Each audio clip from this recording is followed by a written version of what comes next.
Di sebuah kota metropolitan, DJP memberikan surat ketetapan pajak kurang bayar kepada sebuah perusahaan. Apa yang salah? Padahal kita selalu mematuhi aturan dan membayar pajak tepat waktu.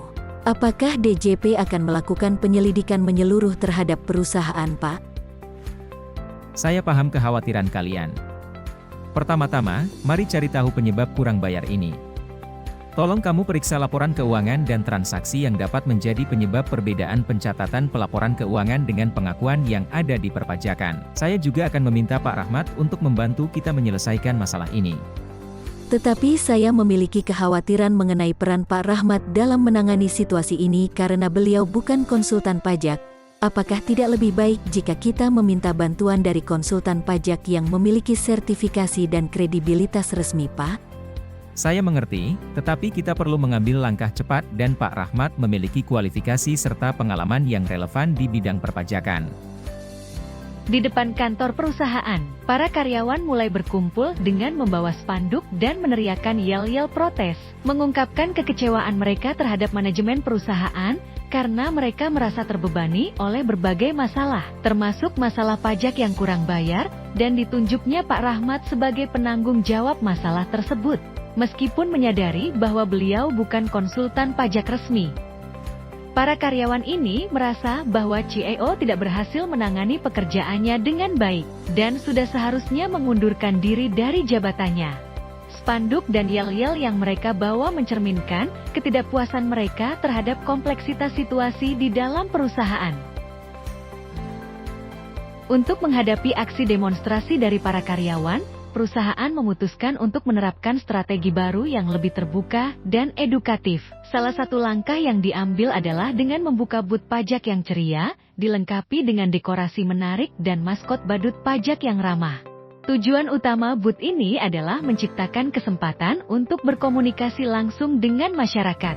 Melalui booth tersebut, perusahaan berupaya menjelaskan secara terperinci situasi yang sedang dihadapi, memberikan informasi mendalam mengenai masalah pajak, dan menyampaikan langkah-langkah konkret yang telah diambil untuk mengatasi permasalahan tersebut.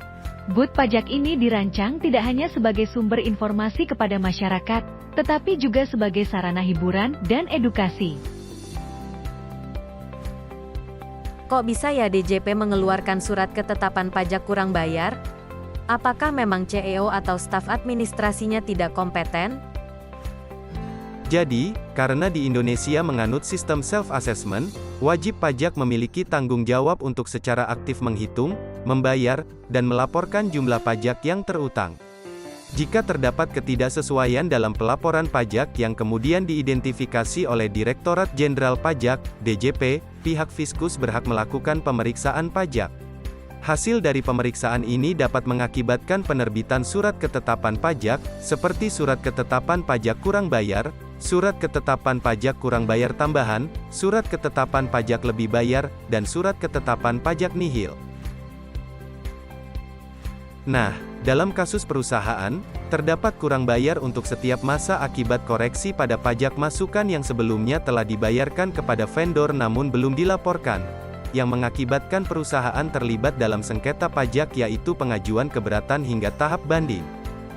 Dalam pasal 25 UU KUP, wajib pajak memiliki hak untuk mengajukan keberatan terhadap penerbitan surat ketetapan pajak dengan syarat pengajuan keberatan harus dilakukan dalam jangka waktu 3 bulan sejak diterimanya SKP, dan wajib pajak telah membayar minimal sejumlah pajak yang terutang yang disetujui dalam pembahasan akhir hasil pemeriksaan. Setelah keputusan dikeluarkan oleh Direktorat Jenderal Pajak, sebagian besar permohonan keberatan dari wajib pajak diterima, sementara beberapa lainnya ditolak. Namun, perusahaan merasa tidak puas dengan keputusan yang diambil oleh Direktorat Jenderal Pajak. Akhirnya perusahaan memutuskan untuk mengajukan permohonan banding ke Pengadilan Pajak. Lalu bagaimana dengan kasus Pak Rahmat yang bukan seorang konsultan pajak tetapi ikut andil dalam menangani masalah perpajakan perusahaan? Hal itu sepenuhnya sah. Sesuai dengan pasal 32 ayat 3 AUU HPP, kuasa wajib pajak tidak terbatas pada konsultan pajak saja. Siapapun yang memiliki kompetensi tertentu dalam bidang perpajakan, seperti memiliki tingkat pendidikan tertentu, sertifikasi, atau pengalaman yang diakui oleh asosiasi atau Kementerian Keuangan, dapat menjadi kuasa wajib pajak. Jadi, peran Pak Rahmat dalam menangani masalah perpajakan perusahaan tetap sesuai dengan ketentuan yang berlaku. Dengan komunikasi yang efektif dan pendekatan kreatif, setiap masalah, bahkan sengketa pajak, dapat diatasi.